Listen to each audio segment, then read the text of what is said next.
Hello, it's Saturday the 16th of November. My name is Mike and this is the cover for Caravan's News of the Week.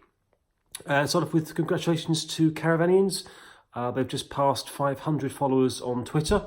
I think it's 506 now. So congratulations to them. And Caravan with the Cox is, last thing I checked, they're up to 779 subscribers. And they're hoping for the 800 by Christmas. So follow them if you want to have a look. Legs Down, a blog from London from October 2019. It's well worth having a look at. And Bumble Campers, I've done a YouTube video this week. Andrew and Karen, Adventures in Motorhome, walk around Roundtree Park in York, a place I've been to many a time. And the Caravan Vlogger, a review of the Bailey Phoenix and the Bailey Unicorn. Here We Tow, a review of the Hobby Deluxe 515 Family Caravan.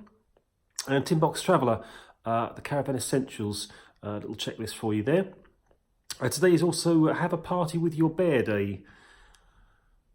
Mine just wanders again, doesn't it? And also today is the birthday of former boxing world heavyweight champion Frank Bruno. He's 57 today. Have a wonderful week, everyone. See you next week.